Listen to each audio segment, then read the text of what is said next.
नमस्कार। आज हम तीसरी कक्षा की हिंदी की पाठ्य पुस्तक वीणा के पाठ 2 चींटी के प्रश्न उत्तर करेंगे।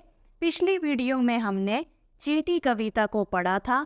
यदि किसी बच्चे ने वह वीडियो नहीं देखी है तो आप पहले उस वीडियो को जाकर जरूर देखें, ताकि आप इन सभी प्रश्न उत्तरों को अच्छे से कर पाएं और आपको ये प्रश्न उत्तर अच्छे से समझ में आ जाएं। तो आइए वीडियो को शुरू करते हैं। पहला प्रश्न बातचीत के लिए। आपने अपने आसपास घर और विद्यालय में कौन कौन से जीव जंतु देखे हैं? तो आपने अपने आसपास घर या विद्यालय में जो भी जीव जंतु देखे हों उनके नाम आपको यहाँ पर लिखने हैं। जैसे मैंने अपने आसपास और विद्यालय में अनेक जीव जंतु देखे हैं, जैसे कि मक्खी, मच्छर, तितली, गिलहरी, कबूतर, कुत्ता और बिल्ली। तो इनके अलावा अगर आपने कोई और जीव जंतु देखे हैं तो आप उन्हें भी यहाँ पर लिख सकते हैं। अगला प्रश्न, आपने सबसे छोटा कौन सा कीट देखा और कहाँ देखा है? तो सबसे छोटा आपने कौन सा कीट देखा है और कहाँ देखा है, उसका उत्तर आपको यहाँ पर लिखना है। ठीक है, जैसे सबसे छोटा वैसे चींटी ही है। ठीक है, उसके अलावा जैसे मक्खी भी छोटी होती है, मच्छर भी छोटा होता है, लेकिन सबसे उससे भी छोटा क्या है? चींटी, है ना। तो आप लिख सकते हैं कि मैंने सबसे छोटा कीट चींटी देखा है। इसे मैंने अपने घर के आंगन और स्कूल के मैदान में देखा है। अगला प्रश्न, आपने चींटी के अतिरिक्त और कौन कौन से श्रम करने वाले जीव देखे हैं? यानी चींटी के अलावा आपने कौन कौन से मेहनत करने वाले जीव देखे हैं? तो इस प्रश्न के उत्तर में आपको उनका नाम लिखना है। जैसे चींटी के अलावा मैंने मधुमक्खी, दीमक और बुनकर पक्षी जैसे श्रम करने वाले जीव देखे हैं। जो मधुमक्खी है वो भी शहद बनाती है, यानी मेहनत करती है। बुनकर पक्षी भी है, वो भी मेहनत करता है। ठीक है, जैसे मकड़ी हो गया, वो भी अपना जाला बनाने के लिए मेहनत करती है। तो जो भी आपने जीव देखे हों जो मेहनत करते हों वो आप यहाँ पर लिख सकते हैं। अगला प्रश्न, नन्ही चींटी के बारे में अपना कोई अनुभव बताइए। तो आप लिख सकते हैं कि नन्ही चींटी के बारे में मेरा अनुभव यह है कि एक बार मैंने चीनी गिरा दी थी। चीनी क्या होती है? वो मीठी होती है। और कुछ समय बाद देखा कि बहुत सारी चींटियां उस चीनी को लेने आ गई थी। वे सब संगठित होकर यानी इकट्ठी होकर छोटे छोटे टुकड़े उठा रही थी। तो आप कोई भी अपना अनुभव यहाँ पर लिख सकते हैं चींटी के बारे में। अगला प्रश्न, कविता से आगे। नीचे कुछ वस्तुओं के चित्र बने हैं, बताइए चींटियां किसे खाना चाहेंगी? उस पर हमें स्माइली का चिन्ह बनाना है। ठीक है, तो पहला चित्र है ये लड्डू का। तो लड्डू मीठा होता है और चींटियों को मीठा क्या है? पसंद होता है। तो यहाँ पर हम स्माइली बना देंगे, तो इन्हें वो खाना चाहेंगी। करेले को वो नहीं खाना चाहेंगी। गेहूं के दाने, एक लड्डू हो गया, करेले को नहीं खाना चाहेंगी। गेहूं के दाने, इन्हें चींटियां खाना चाहेंगी। चीनी, चीनी भी उनकी फेवरेट होती है, पसंद होती है उन्हें, तो इसे भी वो खाना चाहेंगी। शहद को भी चींटियां जो है वो खाना चाहेंगी। और सूखी पत्तियों को चींटियां नहीं खाना चाहेंगी। ठीक है, अगला प्रश्न,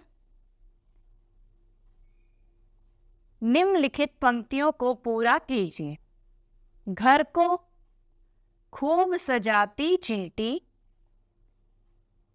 पर्वत पर चढ़ जाती चींटी, दाना चुनकर लाती चींटी, श्रम का राग सुनाती चींटी। तो इस तरह से हमें पंक्तियों को पूरा करना था और ये पंक्तियां कविता में से ही ली गई हैं। अगला प्रश्न, कविता के अनुसार चींटी हमको क्या क्या करना सिखाती है, तो हमें वो लिखकर बताना है। ठीक है, तो जैसे कि हमें उदाहरण दिया गया है, चींटी हमें क्या सिखाती है? कभी ना घबराना। ठीक है, और क्या सिखाती है? मेहनत करना और साहस से काम लेना, बड़े इरादे रखना। ये देखिए ऊपर कविता में भी हमें दिया गया है कि कविता क्या क्या सिखाती है। श्रम का राग यानी कि मेहनत करना सिखाती है। ठीक है, बड़े इरादे रखती है वो, कभी ना घबराती है, पर्वत पर भी चढ़ जाती है यानी कि वो बहुत ही साहसी है ना। तो ये सब बातें हम लिख सकते हैं।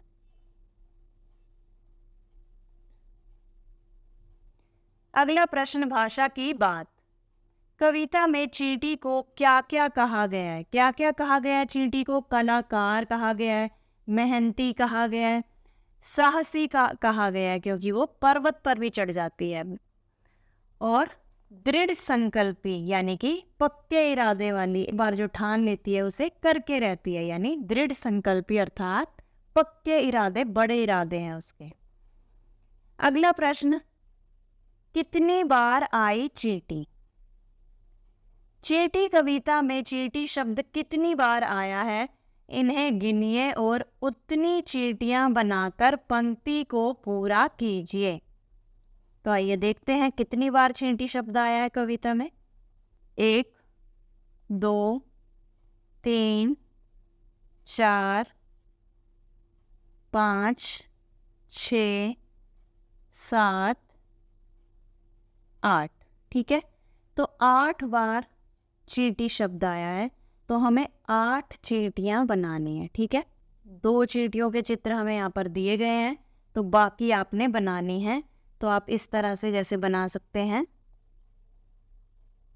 इस तरह से बना लीजिएगा चित्र को।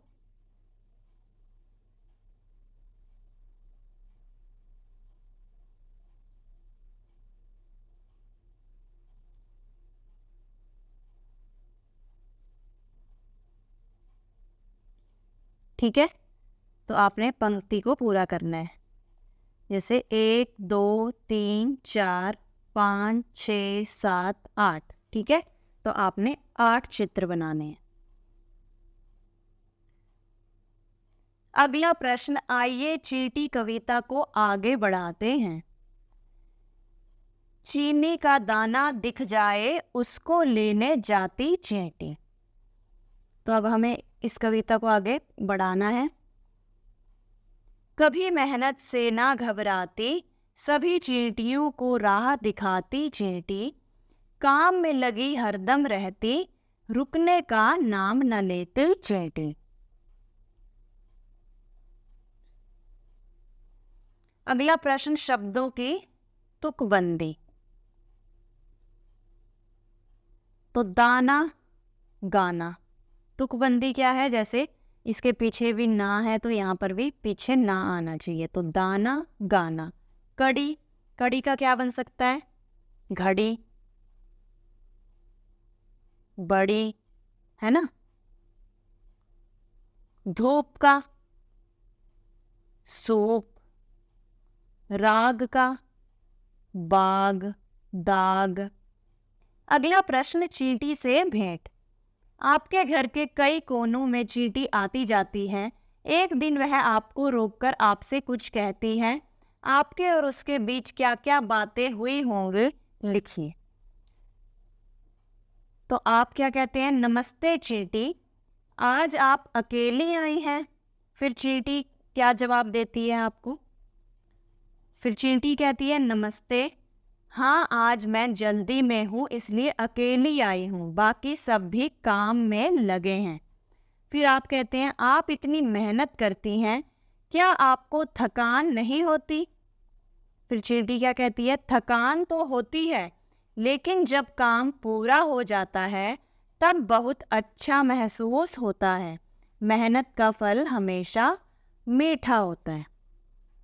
ठीक है, तो इस तरह से आप अपने और चींटी के बीच की बातों को लिख सकते हैं। यह पाठ अंत में केवल पढ़ने के लिए चींटी और हाथी की छुपन छुपाई कहानी दी गई है, तो आइए इसे भी पढ़ते हैं। चींटी और हाथी छुपन छुपाई खेल रहे थे, यानी लुक्का छुपी खेल रहे थे। चींटी को एकदम पता चल जाता है कि हाथी कहाँ छुपा है। हाथी का शरीर बड़ा है ना, चींटी को कैसे पता चल जाता है कि हाथी कहाँ छुपा है? क्योंकि हाथी का शरीर जो है वो बहुत बड़ा होता है, ठीक है, तो उसे दिखाई दे जाता है कि हाथी कहाँ छुपा है।